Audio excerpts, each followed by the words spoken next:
Hey, this is Brandon McManus, Denver Broncos Super Bowl champion, and you're listening to The Scoop on OwlScoop.com.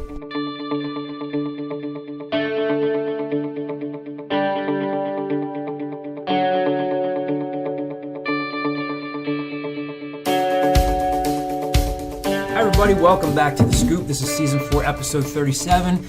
We've been fortunate to have a string of some good guests, and the latest one we have with us today, in addition to Kyle Gauss, Graham Foley, and Matt Vender, Temple's newest assistant coach, Jimmy Fenerty. Jimmy, thanks for being with us today, man. How you doing?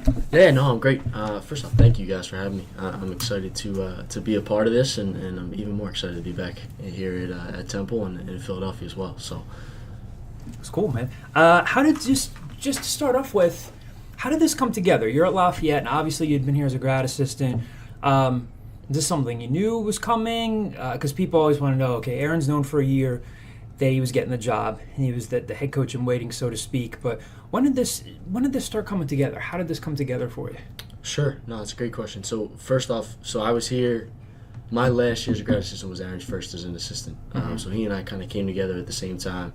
Sort of kept in touch over the years. And then when he was announced as going to be the head coach, he and I had just been talking back and forth. And then one day he called me and said, hey, what do you think about this? Would you enjoy being back in Temple? And I love Lafayette and I love all those people, but I couldn't have said yes fast enough. I was really excited to get this opportunity, but also to be a part of such a program with such history. And really, the biggest thing for me was I have so much respect for Aaron and who he is and his story and how he can sort of mold our guys into that same sort of toughness mindset that he had himself.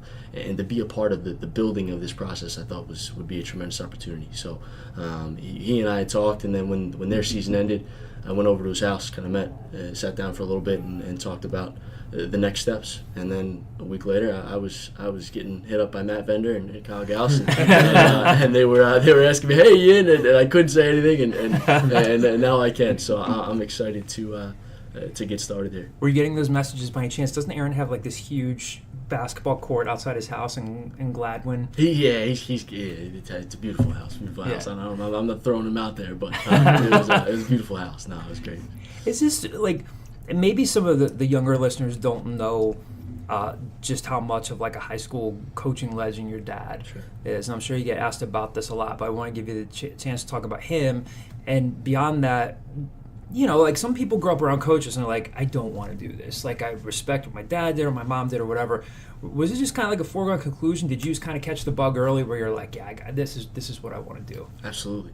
Yeah, sure. So for me, obviously my dad had a tremendous career at Germantown Academy, and he just finished up. He's healthy now. He's doing well. That's good. But for me, since I was a kid, I was always in the gym. I kind of looked in the mirror as a young age, and I'm not going to be a great basketball player here. Played Division III, had a great career, but for me, it was more about getting to know the guys, being a part of a program, and seeing a guy go from struggling at first to having some success, and seeing that build. So watching my dad do that with guys like Alvin Williams and Matt Walsh and Ryan Ayers, Cam Ayers, and those guys, and watching them grow, that for me was all I needed. To be a part of a family and be a part of something bigger than yourself.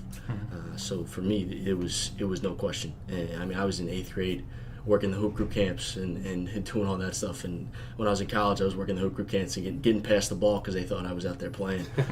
So I've been very lucky to be around some incredible role models like my father and John O'Connor and Coach Duff and Aaron and Coach O'Hanlon and all these guys. And that to me was the standard, was those guys. So.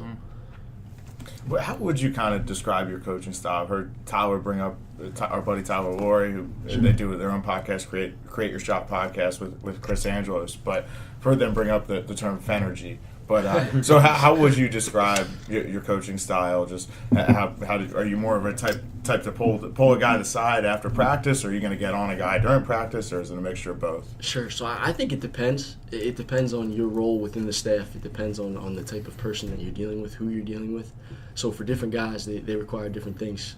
Obviously, Tyler and Smalls, I got to say I'm a friend of the podcast of theirs. But yeah, so Fenergy. When I first got to Lafayette, super high energy, like clapping all the time, going nuts. So that those guys coined that term, and it's sort of stuck. But yeah, I bring a lot of high energy, sort of like always challenging guys to do more. So if you're a guy who, hey, you had a great practice today, but you know, if you gotten 2 more offensive rebounds, what does that mean for us? Like, those are the winning plays that need to happen. And at Lafayette, Coach O'Hanlon he's so big into footwork and little fundamental things. So I tried to be the guy that was like, hey, let's go, like, compete. Compete. And here it's a little bit the opposite. Like, we compete a ton, so now it's working on, all right, hey, Shiz or Dre or whoever it is, let's work on this footwork, or let's work on opening up, let's work on getting down in the post and being low and scoring and doing some things like that. But for me, I'm never quiet. I may surprise people that way. People who know me off the court would never guess that I'm as energetic and vocal as I am in practice, but I try to insert myself as much as possible. So. You referenced your time in Lafayette. Obviously, that's your first paid job after your grad experience. What's the difference, and this might sound like a really obvious question, what's the difference between recruiting to Lafayette versus recruiting to a city school like Temple? No, that's a terrific question. And for us, the one beauty of Lafayette is we didn't – I love Lafayette. We didn't have a great budget, so you had to do a ton on the phone. And because of the academic nature of Lafayette, you had to recruit everywhere. So for me, the one thing that's benefited me the most in coming to Temple is I got guys hitting me up in Chicago, I got guys hitting me up in Florida, I got guys in Maine and in New Hampshire and all these different places like, hey man, like, I got a transfer for you, I got this going, I got that going, and that's helped me a ton. Now it's a different scenario. You're looking less at guys with 1300s and more guys who like, you're just hoping that they qualify and get in, and good students as well. So it's a different dynamic from that standpoint. But I think recruiting is recruiting. At the end of the day, you have to develop genuine relationships with people. And I think at Temple, at Lafayette, at whoever it is, Harvard, Stanford, wherever it is, you have to do that. And people have to understand, one, you're a good person and you're not just trying to use them. And two, that you're going to take care of their guys. And that when you say something, it means something. You're not just saying, hey, I love that kid, and then you never call for 20 months. And then when you do call them up, hey, I need a guy. No, it's not how it works. You have to build relationships with people. They have to trust you. And you have to be honest with them. Some of the best relationships I've had are guys where I told them, like, hey, we can't take this kid to Lafayette. I love him, but I'd love to help him. So I think the genuineness is something that is going to help me in at any level, for sure. When Aaron was putting together a staff, everybody had like these dream scenarios. I think everybody knew that he was going to keep Chris. And then so he hires Monty Ross, hires you, and then some fans were saying the staff's too local. They're all Philly guys. Where's the DMV guy? Where's the North Jersey guy? And then they kind of overlooked that Chris has connections in North Carolina, that you might have connections. Do you think that's? I want to give you a chance to respond to that. Do you think that's fair? Do you think that's just fandom, or do you just to talk about that and the way he assembled the staff? Because everyone's gonna say it's too Philly. It's not, it's not national enough or whatever. Do you think that's kind of overblown? I mean, yes and no. I think first off, the fact that our fans care that much, that they're talking about this and they're on the message boards, I think is a tremendous selling point for Temple University. I think that a lot of programs around the country do not have the type of fans that we have, and I love that. The good, the bad, whatever it is. I mean, I'm from Philadelphia. I grew up right outside of Philadelphia. So for me, that's the best part. Like, you got to love that the Sixers fans booed the Sixers in Game 1 because they weren't doing what they were supposed to do. But for us, no, I think Monte's got so many connections all over the place, and Chris has the same thing, and myself. And for me, what it comes down to is work. And in my mind, and Chris and Monte and Aaron and all these guys on our staff, we think we're going to work harder than everybody else. And not just work harder, but also smarter as well, knowing who you can get involved with and how you can go about getting a certain guy. It might sound like a simple question, but everybody I've asked about you, that's the first thing they say. Like, he's a relentless worker, he's a hard worker. Again, that sounds kind of like easy to say and cliche, but it's literally the first thing that comes up. Might sound like a simple question, but what have you done? Because that's the lasting impression you've left with. Like, Dwayne Killings has said that, Chris says that, Aaron says that, people who cover recruiting say that. It's like, man, he's a tireless worker. Have you just always been like that? Did you get that from your dad? Like, where does that come from, and where do you get the energy from? No, I mean, my mom and dad instilled that at a young age. My grandparents did the same thing. For me, it's sort of like being a player. Like, so I was a 5'10" point guard playing with, Cam Ayers was at Bucknell, Dean Melchioni went to Texas, guys who were really good. I wasn't going to be the guy. So if I was going to play, I had to outwork guys. So I had to get offensive rebounds. And in coaching, it's sort of the same thing. There's a lot of guys who are Division III players who are coaching who haven't had the opportunities that I've had. And for me, I think I owe it to myself, to the university, and to them to give everything I have. So for me, I mean, at Lafayette, I mean, you're in there at 8 in the morning, you're leaving at 11, 12 at night because I wanted to win. And for me, I'm just as competitive as the next guy. But I think I owe it to everyone that has vouched for me to give that same effort and that same energy every single day. So I don't know if I don't work harder than anybody else, but I work just as hard is how I would put it. And I've learned from a lot of really good people in terms of giving of yourself. And I think the guys respect that. You get to build great relationships because most of the relationships that you have with your guys, whether it's recruiting or on your team, are after hours. When you're not in practice and you're sitting down and you're talking hoops and you sort of get to know them on a different level. And I think that's something that's also helped me in my career as well. Does that answer your question? Oh, yeah, sure. Okay. Oh, what has working closely with Aaron been like so far? How is he interacting with the guys, and what kind of respect do you see the guys having toward him? Oh, absolutely. That's the one thing that struck me right from the start.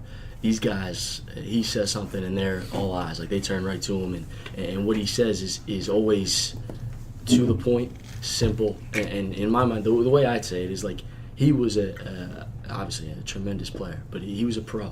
So he wants guys who think, act, work, and eventually play like pros. Like he wants guys who come in here, they're about their business. All right, I'm going to take care of what I need to do in the classroom. I'm going to take care of what I need to do on the floor, and then I'm going to be the best representative of Temple University men's basketball that I can be.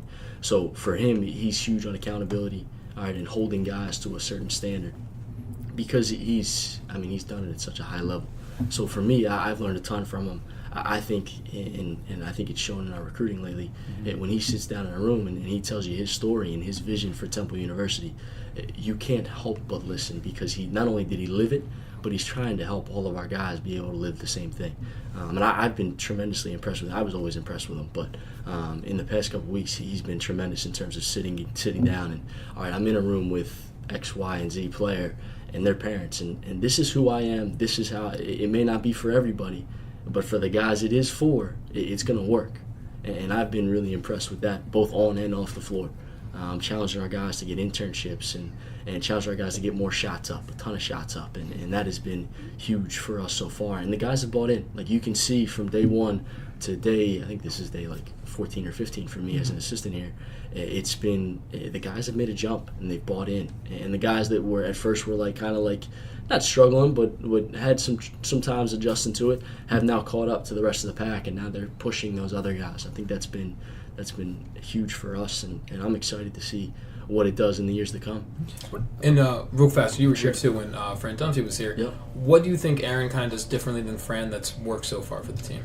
Sure. So it's like I played for. I had a professor in college who said the answer is always it depends, and it's not better or worse. It's just different. And I think they both take so different styles. Where Coach Dunphy was compete, and he was the guy. I think Aaron he's got more of like a pro style feel to it, where, all right, this coach is doing this coach is doing that, and then we're going to come together and I'm going to interject and then I'm going to run the team from this way, and he does it in a lot of different ways, but they're similar but they're different. And I think Chris might have said it as well. He's got a little bit of Coach L in him. He's got a little bit of Coach Cheney. He's got a little bit of Coach Dunphy, Coach Brown. He's got a little bit of everybody in him, and he's taking some of that and interjected that into himself, and he's been himself, which I think is huge. So I think the same way he would interact with Eric Snow and Matt Geiger and Allen Iverson, this are the same ways he's interacting with our guys.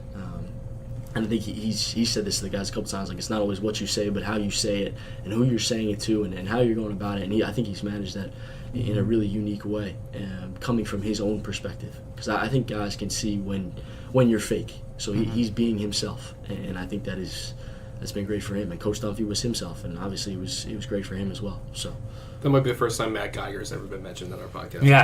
But I want to ask you something completely random before we get into the recent recruiting success. You were part of that team that in 2013-14 only had 9 scholarship guys, only won 9 games, and the next year they go 26 wins. They almost win the NIT. What do you kind of remember as far as just that drastic transformation? I seem to remember, this might be my brain going crazy, I remember that 9-win team Didn't you have to participate in practice as one of the players? I did. I don't think it was good for anybody, but I did practice. One day, I guess I got over a screen really while I was guarding Will Cummings, and Coach Dumpf stopped and he said, "I wish everybody would do this like Jim Fenerty Jr." He used a couple other words that I won't use on the podcast, but the next play, Mark Williams drilled me with a screen. I was feeling that for like 2 weeks, but for us, to me, like that was one of the best years that I've ever been a part of. Obviously, I never want to go 9-22 ever again. But for us, I learned so much because not a whole lot changed from my first year to my second year. What changed was the influx of talent. Right. So you had Jalen Bond, you had Jesse Morgan, you had Devin Coleman. Quentin Nicosi gets older. Will Cummings gets older. Dingle was in and out with injuries there, but he had gotten better. Devontae Watson took a step. Jimmy McDonald was a great leader. Guys got older and guys got better. And then you add in some new talent, and now they're in their own roles that they can succeed in. So you're not asking Will to do as much as he had to do when it was just him and Pep scoring. I thought that was a unique part of it. The other thing is one of the better leaders I've ever been around was Jalen Bond. So when he's in that locker room now and he's got the command of the locker room now, he's grabbing Will, and he and Will are a great team together, and Jesse's coming along, and they challenge guys to work more. Like Jalen Bond and I were in the gym most mornings my first year here, 7 a.m., getting up shots and working on his foul shooting and working on different moves to score. And then they bought in. Those guys really bought in, and they sort of gave up themselves. I think they all wish that we could have that St. Joe's game back, because if we didn't lose to them, we'd probably make the tournament. But the 2 years I spent here were great from that standpoint, because one, it taught me the value of having talented guys, but also the value of having good leaders as well. I think that's important. You got to be old, so that helped. You obviously played D3 ball yourself at Dickinson, and you played high school ball. But so when you come in at Lafayette, you don't have much head coaching or assistant coaching experience. You know, you played D3 ball. So how did you from those early stages? How did you kind of gain credibility with the guys, and how do you continue to do that now that you're back at Temple? That's a great question, and that's something that wherever I go, you have to start to build those relationships. With me, I think it's the high energy and the getting to know the guys from an early start. At Lafayette, I was really lucky. So Nick Linder was our starting point guard, and Nick and I had played together in high school. So Nick, from day one, I had instant credibility because he worked harder than anybody I've ever been around. He's doing a great job. He's in the Green Berets right now, doing things that I can't even imagine of. He's just an incredible kid. But for here, like, I used to work out Shiz when he was young. So I was with the Alvin Williams and the Academy Hoops. So worked those guys out. So we had Shiz, we had a ton of those guys in there. So I had the opportunity to come here. Now Shiz knows me. Some of the older guys have helped me build relationships with some of the guys at Temple right now. That's been great. But for me, I think they have to know you care about them. They have to know that sometimes you bring a different perspective to help them get to where they want to go. And I think sometimes, like, change can be a good thing just because everybody's attitude sort of changes a little bit and they open up their ears a little bit more. And I may be saying the same thing that some coach had told them before, but now I'm a different guy. I'm a little bit younger, so I'm closer to their age, and like getting to know them in a different way helps as well. So I know it's early, but do you feel like you have a good balance, like, on this staff where, Chris played at Temple, Chris was a point guard, Monty gives you a little bit of a different perspective being a former head coach. Exactly. Now yourself still, relatively young assistant. Do you feel like it's a good balance on staff right now? Yeah, I appreciate you telling me I'm relatively young, because a couple days ago they thought I was here for freshman orientation. So, Really? No. At Lafayette, that did happen. That'd be great. But no, I mean, for us, I've really enjoyed the staff. You have such unique experiences. You have, obviously, Coach McKee, who's leading us all. You have Chris, who played here and who values Temple so much. And I think that is so huge. You have Monte, who was a head coach and went to the tournament and did a great job. And then you have Mark Macon and Jason Ivey, who are as Temple as they come, and they can give their perspective as well. And then Mark Huber and Raheem Mapp and Mike Clark. It's all a unique system that has been really good for us, and I've enjoyed coming to work every day. I think they're all great guys. Mark Macon, he makes me laugh as much as anybody. He's terrific. But all these guys, they all work, and I think, like, Chris, when I was interviewing for the job, Chris and I talked, and he said, man, like, I don't care whose kid it is or what's going on or what you think or what, I just want to win. And I think all of us right now want to win. I mean, obviously Mark and Jason and Aaron and Chris have all played at such a high level here. Monte's won at a high level. I want to win, and for me, I think that if we're all focused on winning, we're going to have a great staff and we're going to have a great experience. And so far, it's been awesome, and I've really enjoyed the guys. Is that the prevailing thing? I mean, again, it sounds simple, but the fan base is acutely aware that it's been 18 years since the program's been to a Sweet 16, and they're like, it's too long. Aaron talked about it at his press conference, like, hey, I want to win a national championship. I know you got to be about it. You can't just talk about it, but and it's not that Dumpf didn't want to win. I mean, he would have wanted to win a national championship in Final Four, but that there seems to be like that energy about it. Like, we're not ashamed to talk about winning national championships. And Aaron had said, I want this to be the place to be. A lot of people have options on where they can spend their money in Philly. Is there just kind of like a little bit of a jolt with that, where people are just like talking about that a little bit more, that there's just a little bit more of a sense of that? There is, yeah, I think so. And for us, I mean, I think sometimes in life when you raise the bar, everybody has a tendency to sort of meet that expectation. And the guys that don't, they sort of move out of the way. But he's putting ideas in our guys' head to say, hey, like, this is realistic. Like, I played in the Elite Eight here at Temple. There's guys who have done it at a high level through every era. We're the 5th winningest program in the history of NCAA college basketball. Not a lot of people know that. They don't talk about it as much. So when I get on the phone with a kid, like, you're saying, oh, yeah, it's Kansas, Kentucky, Duke, North Carolina, us. And guys are like, oh, really? Yeah, like that's who we are. That's who Temple University is. So let's be that. And Coach Dunphy obviously preached that as well. And now I think Aaron's trying to take it to an even further level. So that's been exciting to be around. And obviously, like I said, I think guys have bought into that. Obviously, Kyle alluded to this. Now, Aaron, we want to ask you about the recruits we can ask about. We can talk about Jake Forrester. You can't yet because he hasn't signed yet. But I want to ask you about first, what the last few weeks have been like. So Ty Strickland commits as a transfer out of Wisconsin. Can't talk about Jake. Josh Pierre-Louis, maybe we'll start with him. We were talking about this before we started recording. He plays in this Play-by-Play Classics All-Star game the other night, drops 39 points.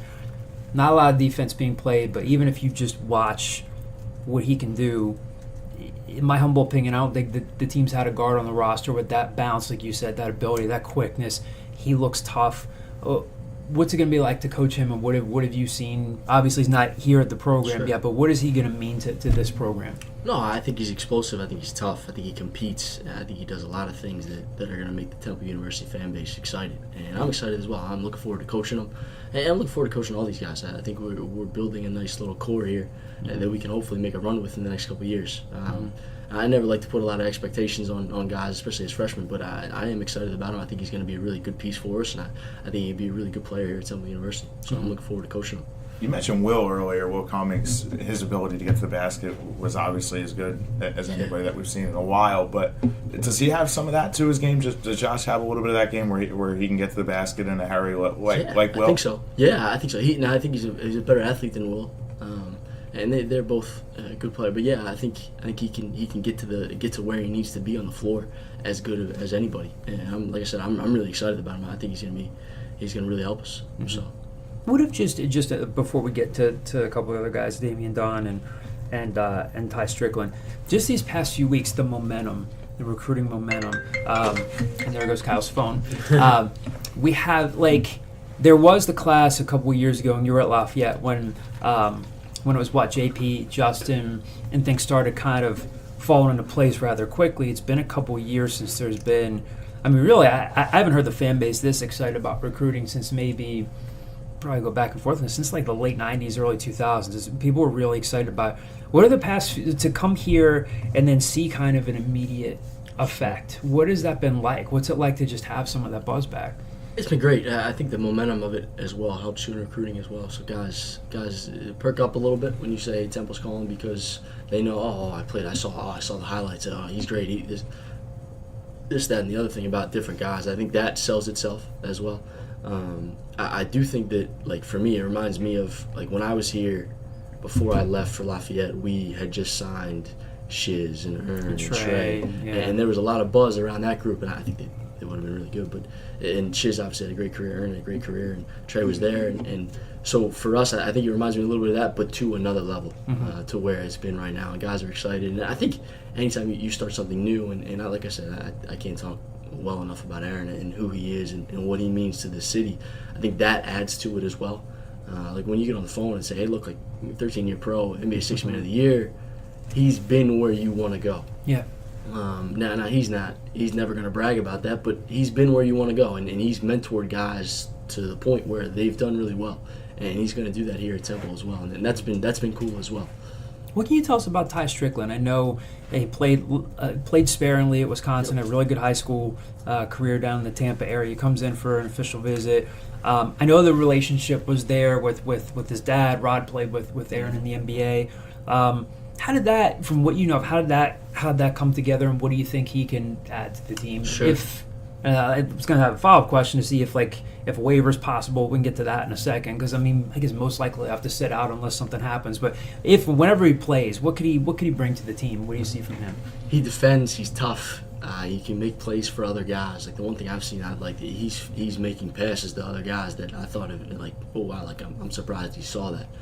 So that's been great. He's explosive in terms of getting downhill and making plays and scoring, and I think he's going to be a really good piece for us as well. So he, Josh, Dame, all those guys, we're really excited about them in terms of what they bring in a toughness piece and being Temple guys. I think that's huge. And just talking to Chris and Aaron and these guys, like they want Temple guys, like bigger, faster, stronger, and tougher. And I think that's a huge piece. And guys who want to work, certainly like Josh, Ty, the other guys that we're going to talk about, Dame, they all really want to work. Like just talking to Dame Dunn on the phone, like hey man, I can't wait to work. Like I can't wait to get after it. And that's a huge piece when you have 14, 15 guys that really want to work and want to compete. It's a pretty special thing, and that's the one thing that all of those guys bring. You were at Lafayette when they got the verbal commitment from Damian Dunn and he signed. And I know that they had to, even after he verbally committed, I was told they had to fend off Florida State and Georgia Tech. We're still trying to flip him. I think Chris said he's got a little bit of Marty Collins in him. He said he's like a Temple guard. Yeah. I guess from what you've maybe, I don't know if you've looked at film of him or whatever, like your impressions of him, obviously not having really been around him yet. Sure. What are your impressions on what he can bring to the program? You talked about the work ethic and stuff. What have you seen, if you've watched any film of him? What does he look like to you? Bigger, longer guard who can score. And I think that's something. Losing Shiz, obviously, there's a lot of points going out the door. So having guys who can score is going to help us as well. I've enjoyed that part of watching his game. Now, I've never seen him live, so I'm looking forward to seeing him in a couple weeks. But from what I've seen on tape, he's a bigger guard, which is huge, and he's really versatile. Can guard multiple positions, can play multiple positions. So I think it's going to be fun to see in this group sort of grow together. A couple other things I wanted to ask you about too. Everybody's raving about Brady Welsh, your new strength coach. Came highly recommended from IMG. He's coming in. You guys are adding on to or getting a new weight room. And even some guys before that, kind of unsolicited, were bringing up, we're excited about the new strength program. We're excited about that. How much has he brought up? How much has he kind of pushed things already? Because I've even heard just some of the guys kind of mention him, the impact he's made in just a few short weeks. Being around him, what difference has that made, and what difference does that make for a program? Because everybody seems to be talking about saying we're really excited about the strength program. Sure. So the first thing I will say is perfect example of the impact of Brady is we have a visit, and there's all sorts of like cakes and stuff, and our guys sort of walk by and they're like, nah, I don't think that's what I should eat. So, like, if you can get an 18, 19, 20-year-old kid to walk past the cakes and the cupcakes and the cookies, you're doing a heck of a job. And he's got that great energy to him, but he's also when he sees something that he doesn't like, he's going to address it. And he's sort of another factor within our staff. I mean, he's in all our meetings. He's challenging our guys. He's giving his input. And he is as high energy and is focused in getting each one of our guys better. So like when he leaves every day, when I leave every day, I'm thinking about recruiting. Me, Chris, and I, and Monte, we're thinking about recruiting. What do we need? Who do I call? How do I go about this? When Brady leaves, he's thinking about, all right, does this guy squat? Are his hips loose enough? Is he? And he's thinking about all stuff, and he'll come to us and say, I was really thinking about this, and I'll be, oh wow, I didn't think about that in terms of evaluating a player or working with a player. Like, all right, this guy doesn't do well this. Why? All right, because he's got tight hips, and now we need to open him.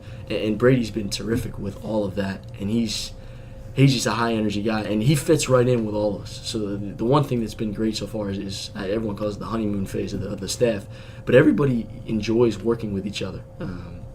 That's been huge. Sorry, my voice is cracking. I'm a little sick, but so somewhere my family and girlfriend are laughing about my voice cracking. But he just brings such great energy, and sort of again like the idea of being new is like, all right, guys come in. Okay, like you sort of make them uncomfortable, and now you can set the tone for moving forward, and he has set that really well at the start. So.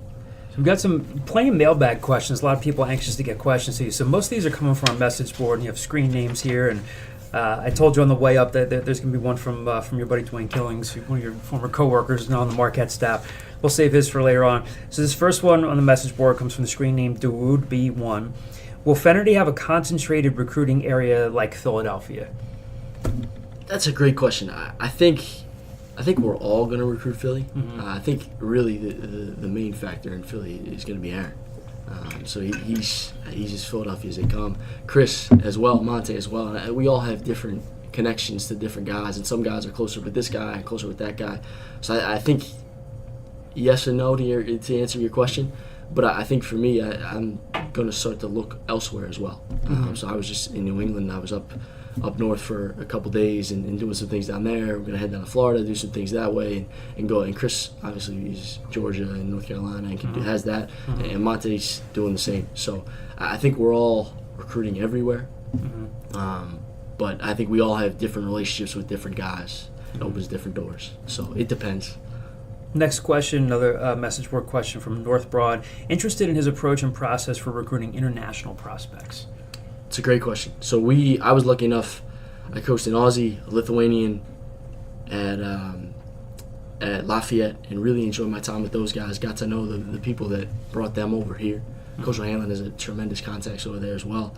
So working that angle, trying to learn more about guys and get them to know. The one thing that has been great in talking to some guys like that is they know Temple as well, and obviously Temple has had a great success with international guys as well. Juan Fernandez, Pepe Sanchez, Sergio Olmos, all those guys have been great. So I think that's an area that I would like to explore. At the end of the day, you're trying to find the best possible players, but also the best possible fits for Temple University. And I think if they're in Lithuania, Australia, wherever it is, let's go find them. I'm excited. Let's go. It's a different resource, and there's a lot of programs that have built themselves around guys like that. And we're not trying to. We're just going to recruit international guys, but it is an avenue that you can find a lot of good players who fit how Coach McKee wants to play. Who are tough and compete and are strong. And I think that's something to think about.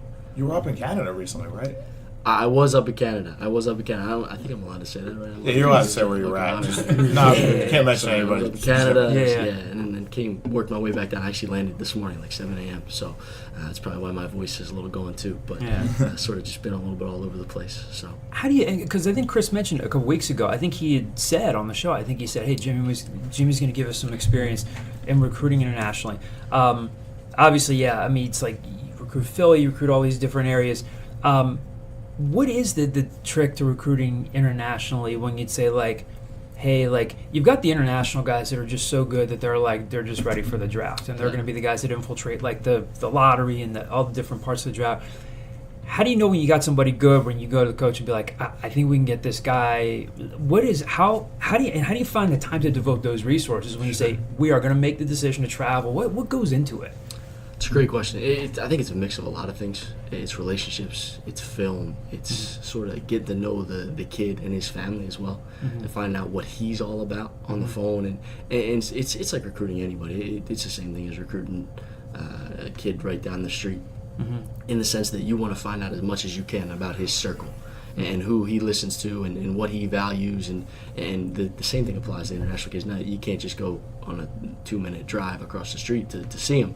So that's a little bit different, but it's a similar type of recruiting process. So, next question from the message board comes from Road Owl. We kind of talked about this earlier. How do you respond to criticism that the staff lacks a recruiter who has proven he can land next level kids? Example, top 100 players. Although again, there seems to be a buzz about it. But yeah, how do you get recruiting's everything? People pay attention to rankings and stuff like that. So I think what he's getting at there is like when you got the fan base breathing down your neck. What's that like when there's that pressure to be like, gotta get this kid, gotta get that kid? Seems like you kind of like you're into it. Like you almost kind of like thrive off of that. Oh, I love it. If they weren't like that, I'd be a little nervous because at the end of the day, Temple's fans, the city of Philadelphia, they want to win. So things like that matter to them. And for us, I think it's about finding the absolute best players. One, that fit us.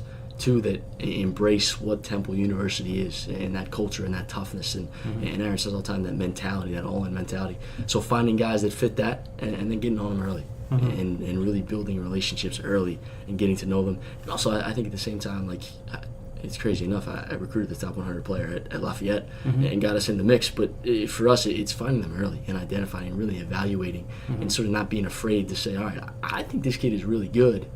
And in 3 weeks, he's probably going to be a top 100 player. And then finding those guys early. Like I think, and you mentioned Dwayne Killings, I think he did a terrific job of that, where he got on guys early. And sort of as they got older, you're like, oh, wow, that kid's really good. And then you blink, and he's number 70 overall in the country. Yeah. And you're like, well, yeah, I saw this 6 years ago. Everybody else was chasing everybody else. Like, so now we have a shot. So I think that's a big piece as well. This sounds like somebody who might know you. The screen name is Burks Owls. It says, welcome back, Jimmy. What did you miss most about Philadelphia/Temple during your time at Lafayette, besides basketball and, of course, McGillen's? Of course, McGillen's. Wow. Okay.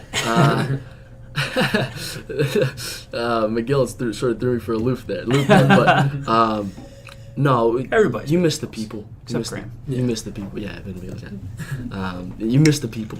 The passion of Philadelphia. Like I told a couple friends of mine that when I left the office the other night, I think it was like 10 p.m. I left the office, walked out, and you're standing on Broad Street, and you got the lights, and you got the cars, and you look down, and there's City Hall. As in that moment, I was like, this is what I missed. And at Lafayette, as much as I loved it, as much as I enjoyed it, you walk outside, and you don't get that. And you don't get that feel. And the other thing is the fans. Like I think the fact that they're responding to questions at Lafayette, we didn't have that. Great fans, great people, but not like that. And I think that's something that I really enjoy here as well. Next question. You kind of already got to this one from SAH0770 on the message board. Now that JPL is signed, can you comment on the strengths and weaknesses of his game? Do you see him getting extended minutes as a freshman? That's a great question. I think Coach McKee would say that like he's never going to promise you anything, but you get what you earn. And I think he works at his game, and I think he has a lot of tools to be able to really help us. So I'm excited about him, and I've enjoyed. I was actually texting with him this morning. He's ready to work, and he's excited, and he's explosive, and I think he plays a tough and competitive style. Like I said, I don't like to put a lot of expectations on guys so early in their career, because for every freshman there's a transition. But I think he brings a lot of really nice tools to help us. Next question from the screen name T.U.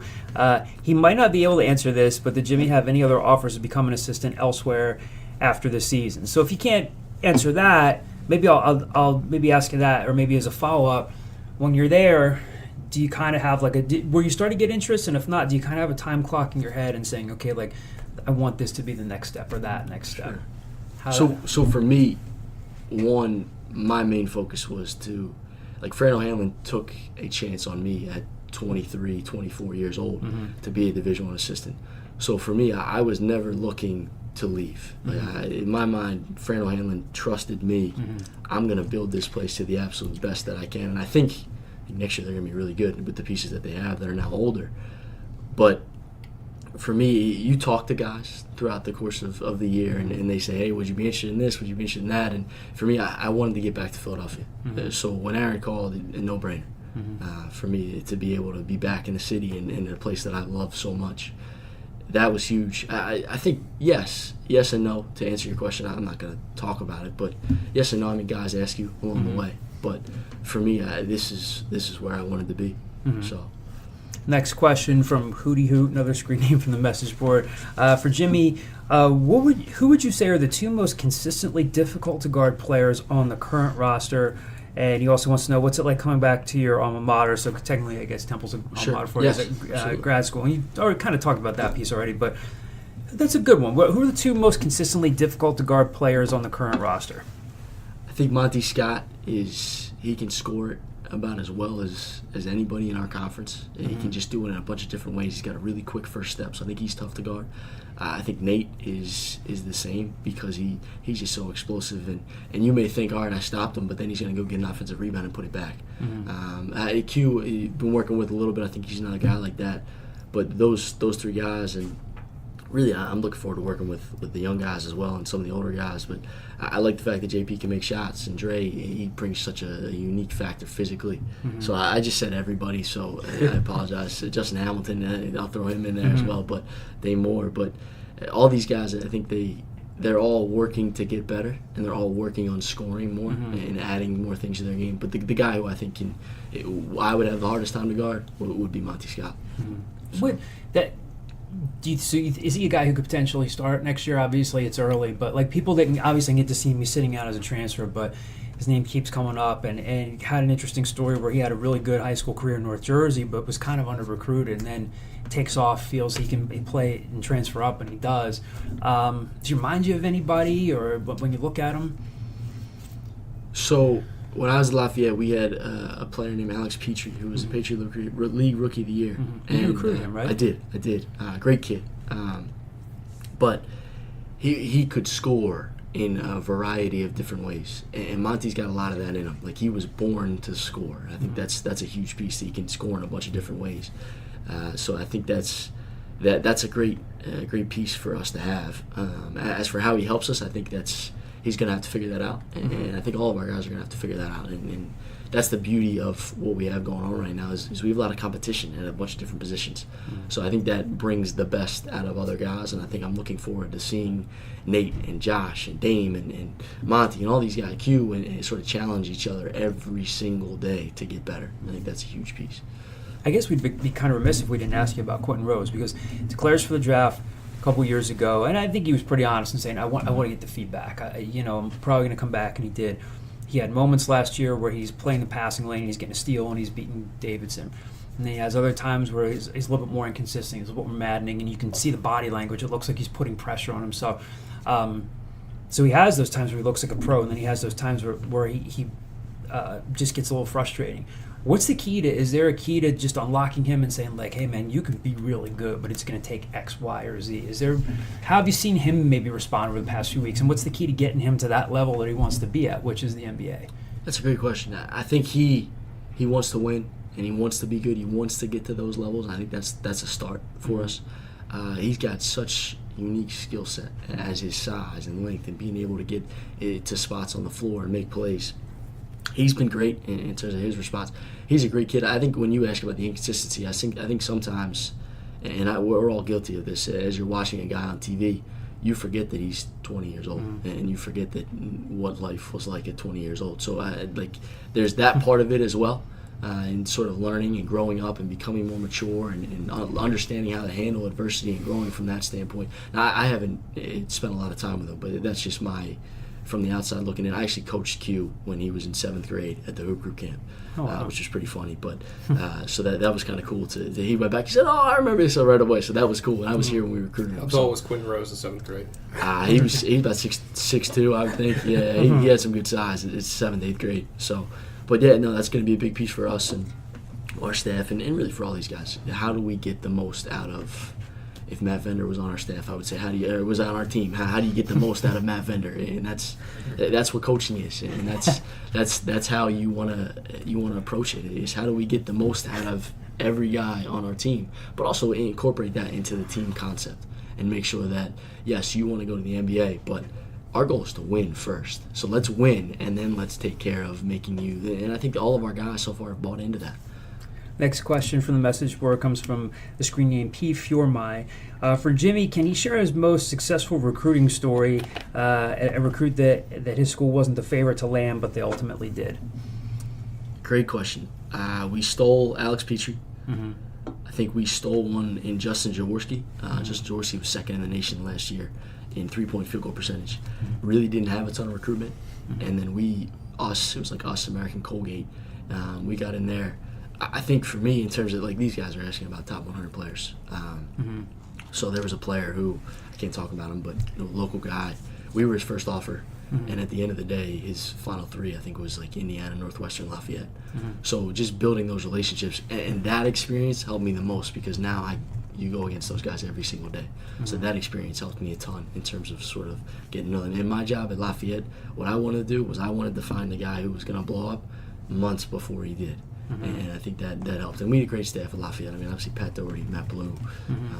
Matt Blue is actually doing a really good job over in China now. Pat Doherty's the head coach at Haverford College, and Jaron Dyson and Justin Burrell have been great as well. So you learn a lot from them as well. But the Lafayette staff we had to chase those guys and try and beat those guys out as well. So just to follow up on that real quick, like how did the time at a low major where you talked about being high academic school with the SAT scores and all those requirements, how did that make you a better talent evaluator, and like what went into that? Was it just extra hours in the AAU tournament gyms, or what goes into that? Work and a desire to find the next kid. So the difference between Lafayette and a Temple is if you miss on a guy at Lafayette, that next guy may be better or just as good, but you have to find him, and you have to go out there and you have to search. So for us, and also it's a unique situation. Like these guys, at the end of the day, when I was at Lafayette, I knew if Yale or Harvard came in, I was going to lose, because if academics really matter to you, that makes sense.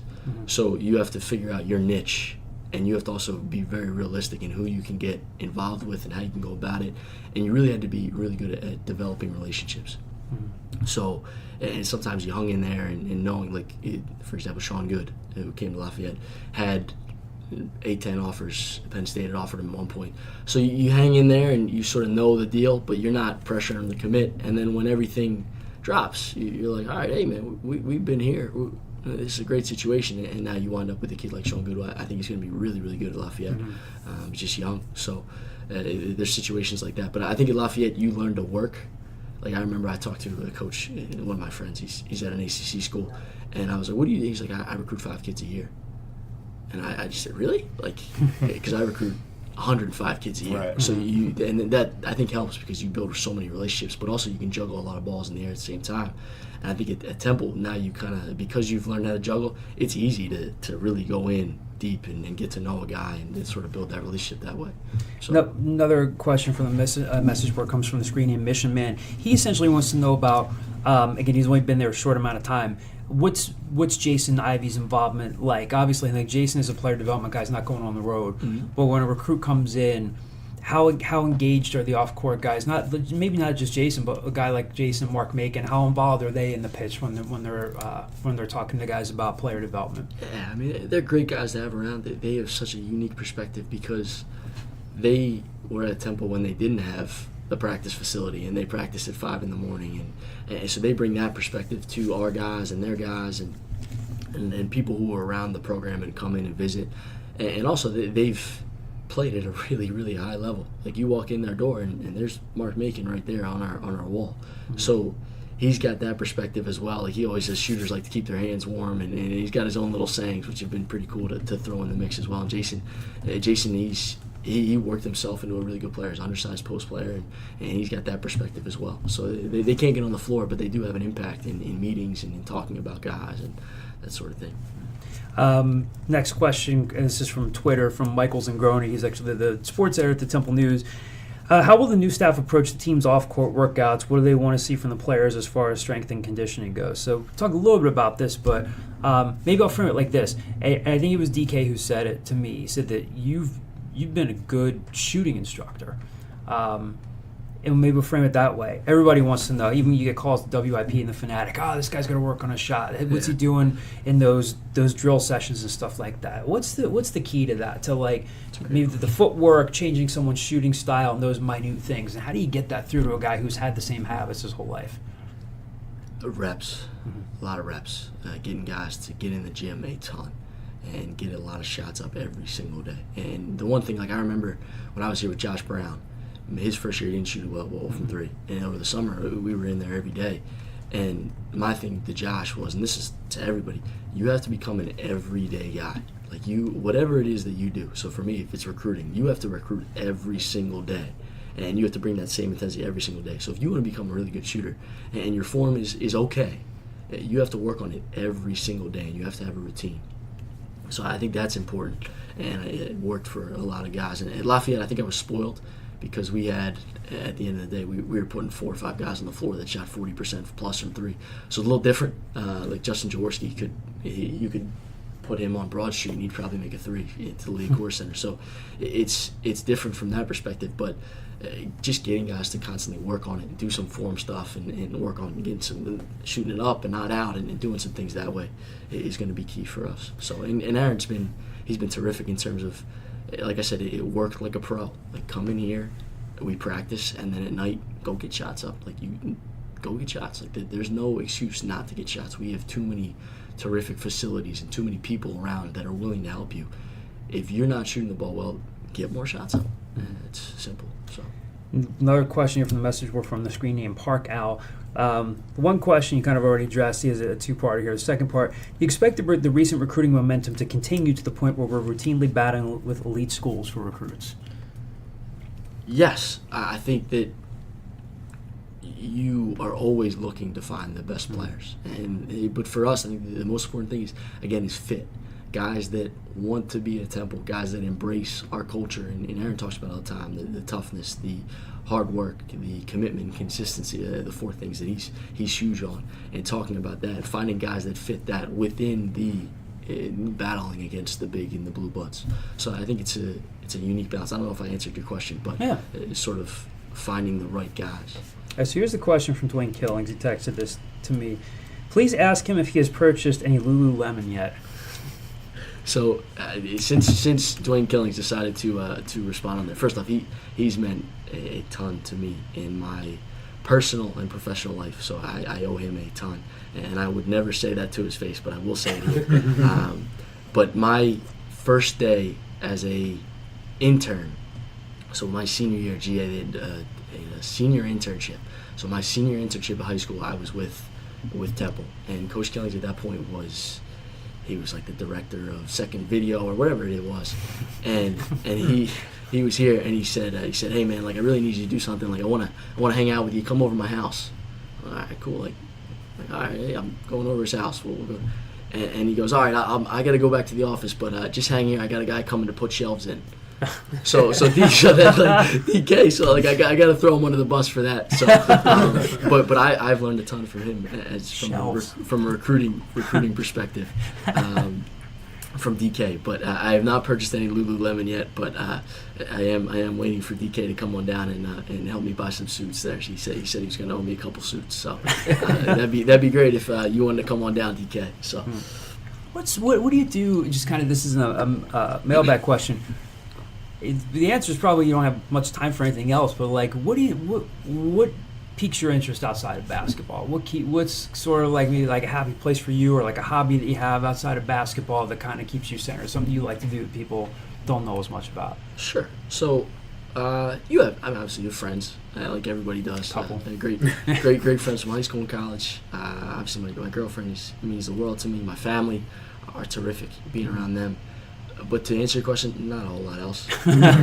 So I hang out, but not a ton. So for me, in my mind, the goals I have for this place and my own career and being able to give the most to my guys, not a ton. And I'm very open and honest about that. But I love what I do. I enjoy who I am around. I enjoy this place. I love this place. And I think that I owe it to every one of those guys that is asking me about top 100 players to give them my absolute best. So everyone keeps telling me to work on that work-life balance, but I've yet to find that. So that is something that we all need, because otherwise you burn out, but not a ton. I think I enjoy the city and my friends and my family and obviously from there. But does that answer your question? Yeah. Sorry. Yeah. Ask Chris the same thing, though. You still get out there and play a little pickup? Occasionally. I sort of stopped at Lafayette when I threw a pass and almost broke a professor's nose. So that was the end of that. But occasionally, I like to get out there every once in a while. See, Aaron plays over at Pearson. We'll just play with the students or whoever, right? He still plays. They all still play. So I imagine our pickup games will be pretty competitive. So, but I'm more of a hustle guy. So for me, I don't shoot it as well as I did anymore with the glasses on here. But for me, it's more get loose balls and get other guys shots is my role when I play now. So, but it's exciting. So, Who's the best guy you ever played against? Because you played against even some of the guys that must have just come through the gym when your dad was coaching, and even like in high school and then the environment you played in. Who's the couple of the best guys you ever run up against? That's a great question. So for me, we played against Ed Davis when I was at GA. We played against a number of different guys who were really good. Obviously, I played with the D3 Player of the Year. It was terrific. It took us to Jerry Wickstead.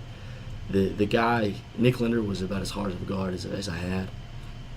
But, I mean, we played against, everybody when I was at GA. So all the guys in the city, Malik Waynes, Sammy Gibbons, all those guys were really good. So no distinct answer there, but I enjoyed playing against a lot of really. Growing up in Philly, you play against everybody. So you see all those guys, the Morris twins and Jesse Morgan and all those guys. So that was the funny part for me when I got here as a grad assistant. I had played against Jesse, Jalen, Devin, all those guys. Devin beat me in my last high school game, so it was cool to be able to sort of have that relationship with them as well. Jimmy, this was awesome. Thanks for spending as much time with us as you did, and best of luck to you as things ramp up here in the summer, and we'll look forward to talking to you soon. No, sounds good. Thank you guys for having me, and like I said, I'm excited to be back, and I love this city, I love our fans, and I'm looking forward to what we're building here at Temple University. So, thank you. So a big thank you to Jimmy Fenerty for being with us. Some good stuff there from Temple's newest assistant coach. What stood out to you guys about the conversation with Jimmy? Yeah, I guess it's hard to garner a full impression on a 35, 40-minute interview, but I think he was very genuine. Jimmy is who he is. I think he's very comfortable in his own skin. I think the one thing that kind of sticks out, not necessarily from the interview, but from the whole experience with him, is I don't think the casual fan, and myself included up until 2 months ago, necessarily understood what recruiting to like a Patriot League school is like. In my mind, you're kind of thinking like, I'm going to Allentown, I'm going to Reading, I'm doing just general local areas, and I'll find the third best player on the team and take them. But in reality, when he kind of mapped out, no, I have to be talking to people in Chicago, I have to be talking to this, I'm recruiting 105 guys a year. I think that experience can be invaluable when now you're taking a guy like him who's used to hustling, working 75-hour weeks, focusing on 105 guys. Now you have more resources. Now you have more of a support system. Now you can kind of hone in, not necessarily to the level that he says friend at the ACC school is 5, but maybe now you can hone in on 25 kids. I'll be curious to see how that translates to this level.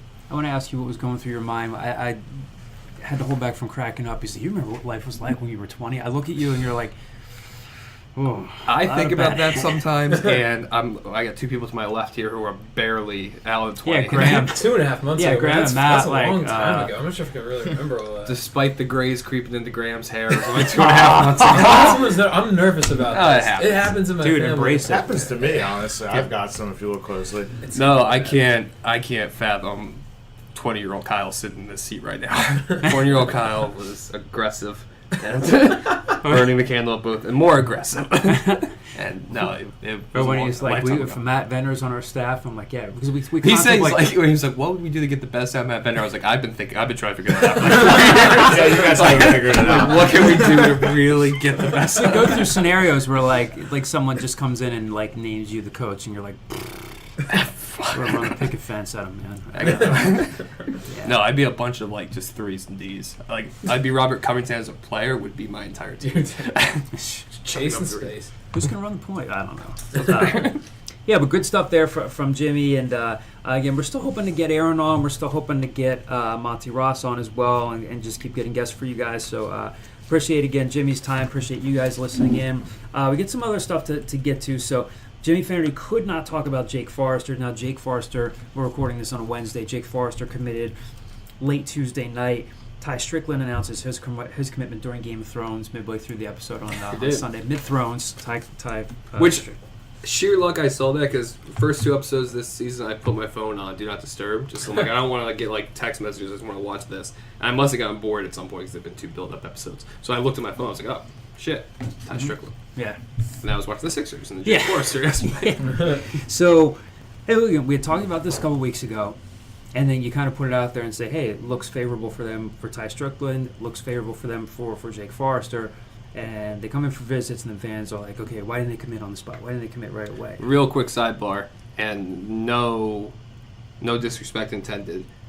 it blows my mind when people write on our boards, like, any update on this? If we had an update, we would pass along the update. Oh, yeah, committed. I'm not holding on any info. Like, I'm oh, just God, we're sitting going on to put that out information. there? Yeah. Yeah. Like, oh, man. No, we're always going to pass it along when we get it. Yeah, because one guy, Temple 22, is screen name. He's like, no, he borrowed my phrase, no tone intended. But I think if Kyle and John and Matt and Graham had an update, they would pass it along. Let's talk about we'll talk about Ty. Let's talk about the most. We do recent love our one. subscribers. We do. though. We do. We absolutely do. Jake Forrester. This is again. These guys have to come in, see how they adjust. But Jake Forrester was a top 150 player, a very good player at Westtown School. Was at Indiana, played sparingly there as a freshman. We heard rumblings about this a few weeks ago. He was in for an official visit this past weekend. He commits. So now things came together nicely. Damian Dunn in the fall. You get Josh Pierre-Louis. We'll talk about him in a minute. Ty commits, and then Jake is kind of the finishing piece here. What does this mean for the program? What does this mean for the momentum? I think that's the word. I think momentum's the word there. I think optics are the word there. All of a sudden, regardless, hell, I'm not a scout. For all I know, the 3 people they just got combined to score 12 points in their career at Temple. I have no idea. I don't think that's the case. I just watched Josh Pierre-Louis get to the rim at will in an All-Star game. They look good. I would hope that it's more like that. But regardless, from the outside, you just had a guy like Josh Pierre-Louis who had some local Big East offers before he committed to UNLV. Then who knows what he got on the way out when he comes back. You get Ty Strickland, who had Rutgers. He had some Big Ten offers. He goes to Wisconsin. And you get Jake Forrester, a 4-star guy who had offers from Auburn, Arizona State, Indiana, some big schools in the span of like 4 weeks. And from where the team was when Aaron McKee was on the podium choking up, being overwhelmed by emotion, compared to where it is now, is night and day as far as momentum's going. That really sets the table for, instead of you entering 2020 with 6 scholarships and really just spraying and hoping that you get 5 decent guys, you have 3 scholarships left for next year. You have momentum on your side. You can really hone in on certain prospects.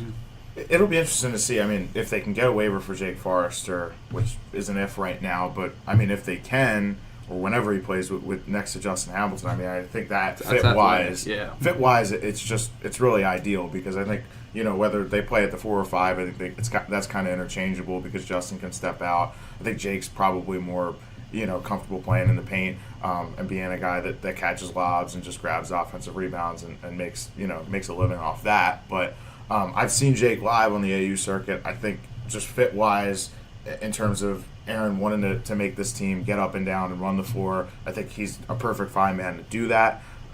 He might not be the most skilled guy. I think Justin's a little bit further along skill-wise, just in terms of putting the ball on the floor and stuff like that. But I think just fit-wise, he's going to be able to come in, whether it's this year or next year.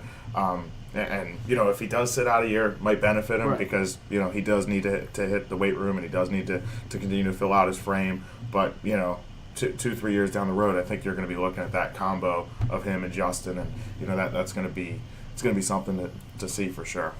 And like Kyle said, it's really just all about the perception. When it comes down to it, you had 2 Big Ten guys that chose to come to Temple with Aaron McKee here. Aaron probably had a lot to do with it.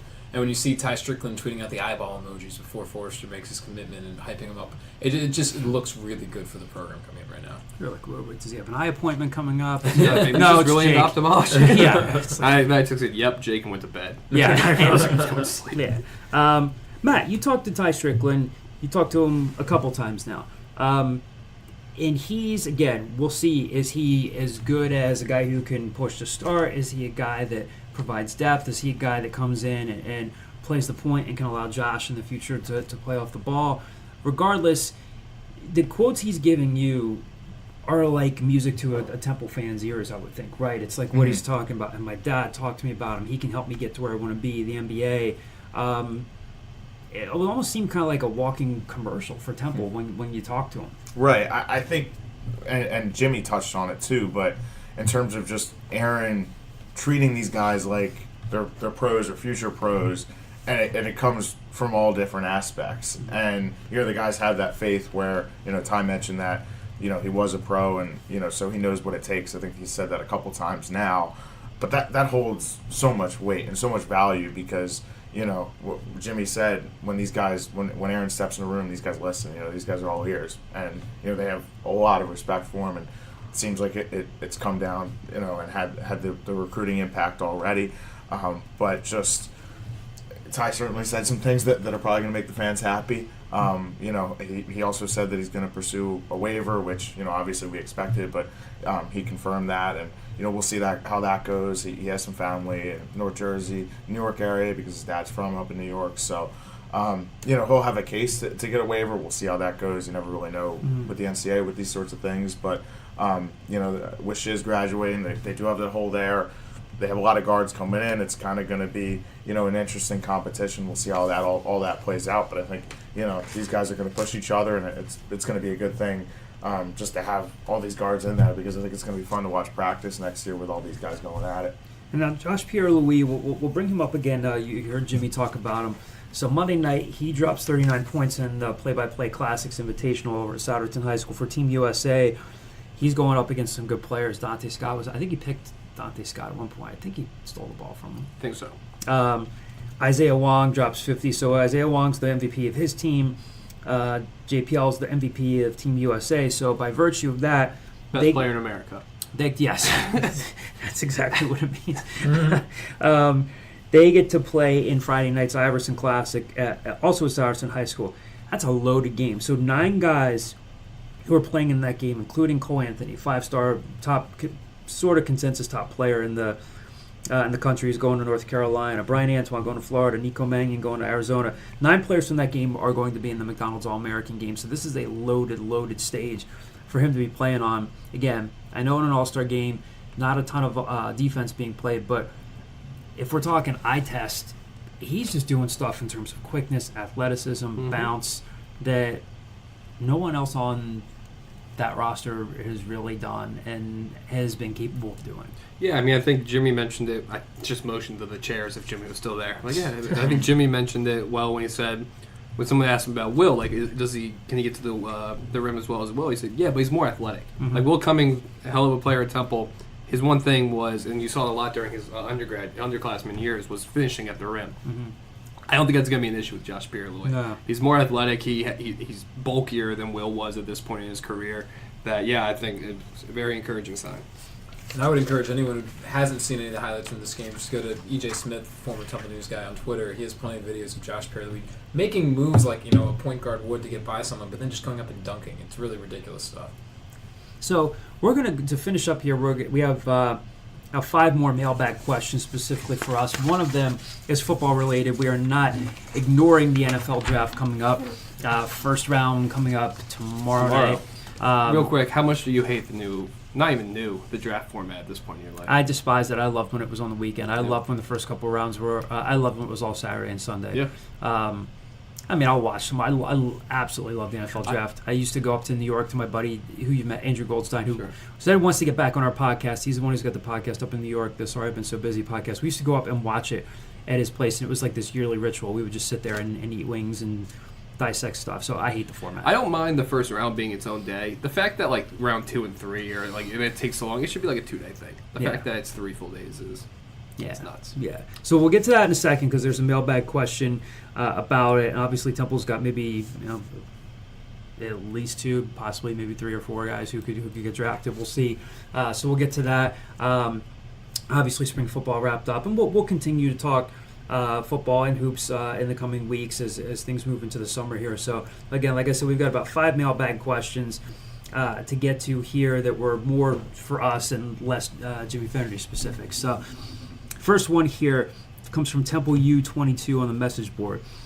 More of a process-oriented one, I guess I would say. The Scoop has been scoring some big-name guests in recent weeks. Chris Clark, Anthony Russo, now Jimmy Fenerty. Is the athletic department making a concerted effort to get the voices of the program out there, or is this more of a result of the Al Scoop staff pushing for guests? So like once every 6 to 9 months, John decides to focus, and he really, got a full-time and he's job. really, to his credit, has made a very conscious effort to be proactive in getting guests. Hate you. So I would say from that question is the latter. That's rude. That it's the latter that I wouldn't actually sleep. The AlScoop.com staff, meaning John, has pushed for guests lately. Yes, thank John for most of that. Though I will say, It is weird that this week, Matt and I and Graham had to be informed of Jimmy being on the podcast via a listener. Told you guys, knew literally before we told you guys that he was going to be on the show this week. We're hoping to get Monty Ross soon. And again, this is more of a process-oriented question. None of us actually do this as our full-time job. So Graham does. cool. Graham got nothing else going on. That's on school. Well, Graham's full-time student, was interning full-time for the Eagles last semester. So I will say in some of the other college towns where it is more of a college sports market, some of the other rivals and Yahoo sites, they make enough money off it where they can do it full-time. So for us, we have other full-time jobs. Matt and Graham are full-time students and planning for their careers. And so, you do as much as you can, and then you get to the end of the day, like, okay, we're scripting out the podcast. What's it going to be like? Who can we get on so we're not talking to ourselves the whole time? So, I can't say that the athletic department is all of a sudden making this push. Do you go through them to try to set some of this stuff up? Yeah, so it's been great to, go and sit with Rod Carey and sit with Chris Clark, sit with Anthony Russo, get into the mind of the starting quarterback, getting into Jimmy's mind, and we want to keep doing that because you guys Respond to it. Yeah, you guys definitely respond to it with the mailbag questions, and we want to get you, if you can't be here with us, get you connected right to those guys. Although that would be kind of interesting if we had like a hotline, or if we invited like 5 subscribers in. We don't have enough seats for all that. So we'll do our live recording of the podcast. That'd be great. That'd be great. I'm going to start introducing segments too. Matt wants to introduce a band list. I'm going to introduce just like Kyle's Jack Handy thoughts of the week. Like deep thoughts from Jack Handy. You guys are probably too young for that, right? Yeah, It was a whole they're SNL definitely segment. too old. Yeah, it's fine. Next question, actually from via our Facebook page. So I put a call on our Facebook page. We got a question here from William Vandervoort. Who is the projected starter at center and shooting guard?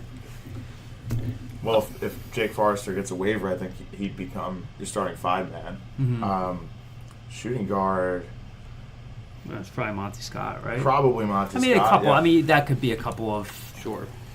It's kind of based on how you look at it. But yeah, I mean, if Monty Scott, if they are as high on him as we think they are, and again, he's got to like everybody else continue to work hard through the summer and do what he needs to do to get ready. But he's a high level scorer. Everybody talks about how he can fill it up in a number of different ways. So I guess if you're talking at that point, I guess it's Monty, right? Yeah, I'm more curious about the first part with center because I think they can go a couple different ways. Sure. If you want to go a traditional, you need a big man to fill a lane, yada yada. Then you're looking at Damian Moore or Justin Hamilton.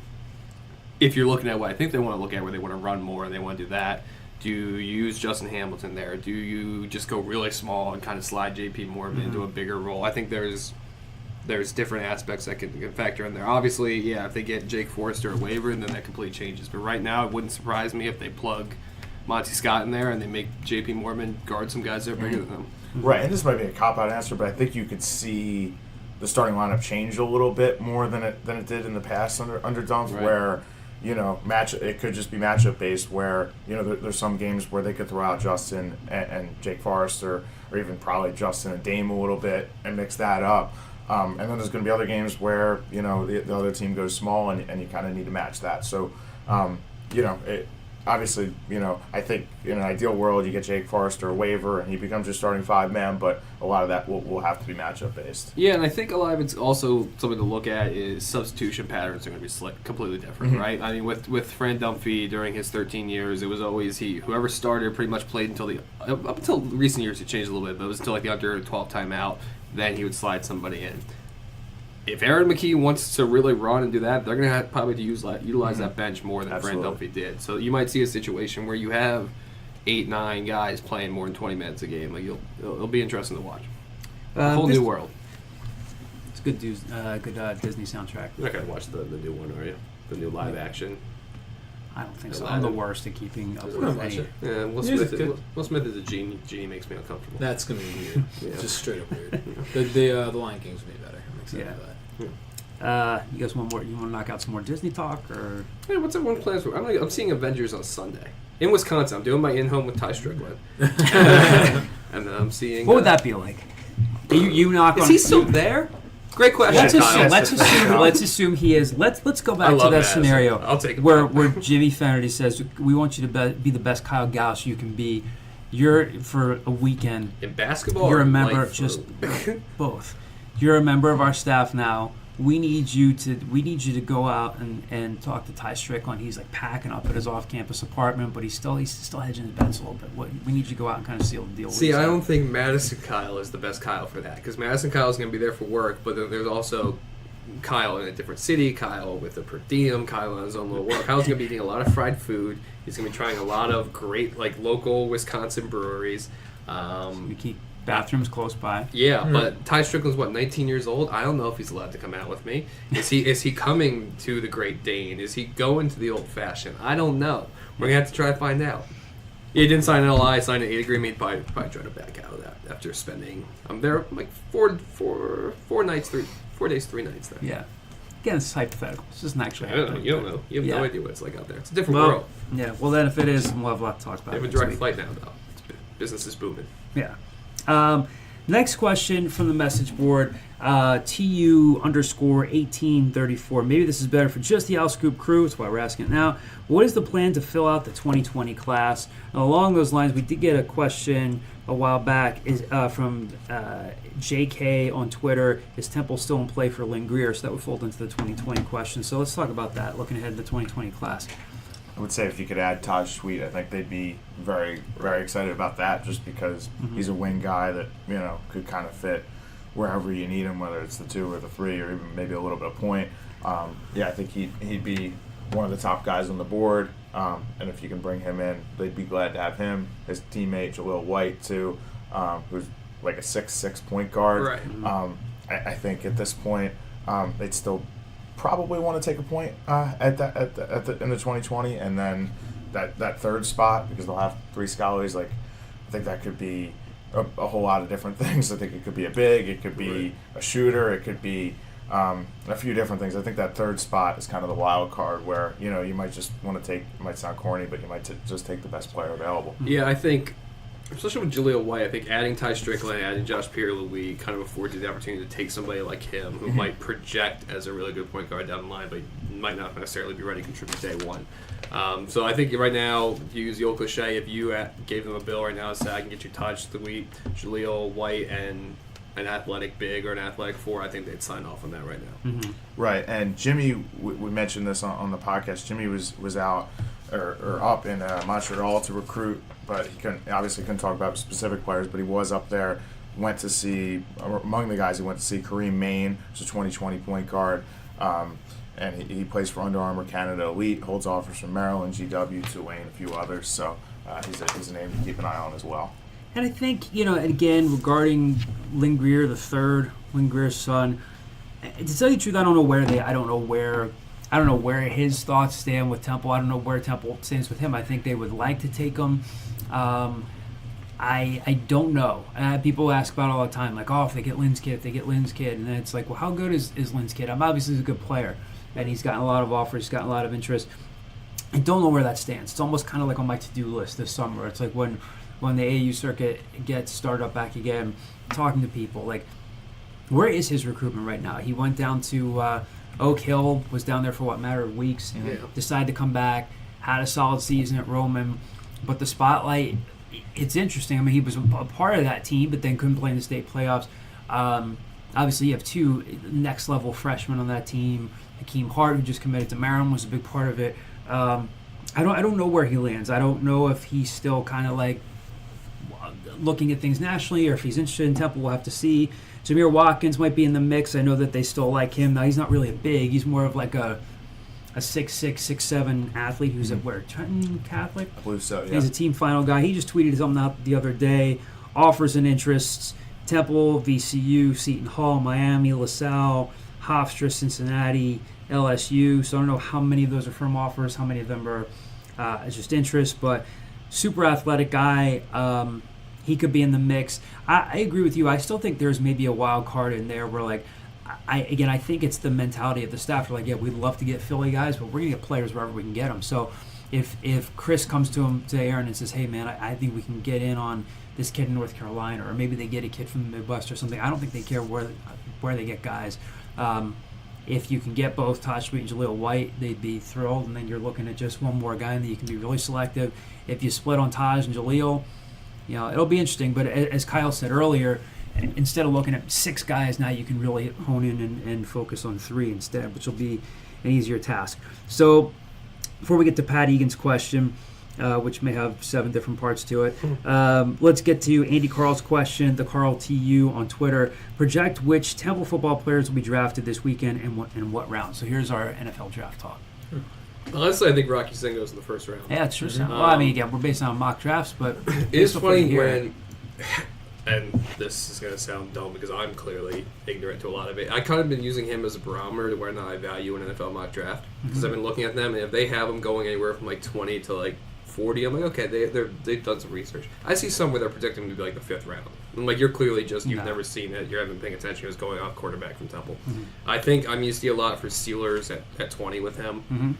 I'd find it hard to believe a guy like him gets past the Raiders at 27. So I think he's going to be somewhere in that late first round aspect. I'll say Rock Armstead 5th round, and then I'll say Dogby gets the 6th round, and I'll say they get 3 guys.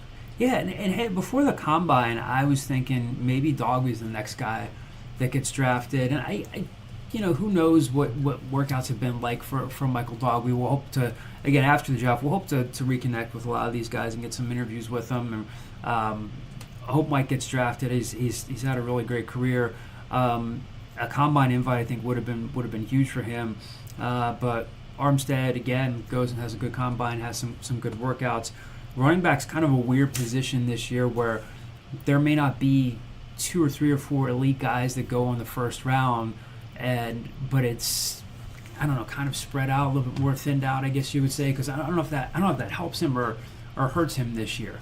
But yeah, I could see him go in the 5th round. I wouldn't be surprised to see him go maybe a little higher than that. Right. I'd actually say, like, I do think Rock slides in the first round. I think maybe Raquel slides in maybe like 4th round is what I've been thinking. Look at the Eagles spent a 4th round pick on Donnell Pumphrey, and look at how that turned out. So. That it's kind of a crapshoot with running backs because you never really know. I mean, they've been undervalued, and we've seen it, over these past few years in the draft. But I do think he gets drafted, and I think he gets drafted in that 4 or 5 round range. And then I think Michael Dogby gets right behind him. I think he's around the 5th round as well. Look at Matt Ioannidis kind of as a comp. Matt Ioannidis just got paid pretty well. That draft class is, and he didn't get drafted, but you assume that Robbie's probably going to sign an extension next year or hit the free agent market. That class you're going to be able to look at with Tavon Young, Matt Ioannidis, Robbie Anderson, and Tyler Matkevich are going to have made a lot of money. Right, yeah, a whole lot of money. I think Delvon's a UDFA. So Delvon, I would caution with Delvon the same that I would caution with Ventel Bryant and if Rockwell Armstead falls, where you don't want to be drafted if you're going to be a 7th round guy. Like, I know it worked out for Tyler Matkevich, but if it's getting to the end of the 6th and the 7th rounder, you would rather be an undrafted guy where you can pick your landing spot. You can find somebody like Robbie Anderson found the perfect spot with a rebuilding team with the Jets. Now that they're starting to get better, he's established himself as a player in the NFL. I don't think he gets drafted, which is kind of nuts when you think that there was one site that had him as a projected first-round pick prior to the season. Yeah. Barely, yeah. So I don't think he does. I don't think that's the worst thing in the world. I think he can find a situation like Champ Chandler did, where you find a spot that people that like you and you carve out a role. So here's Pat Egan's question. This is a 2-parter.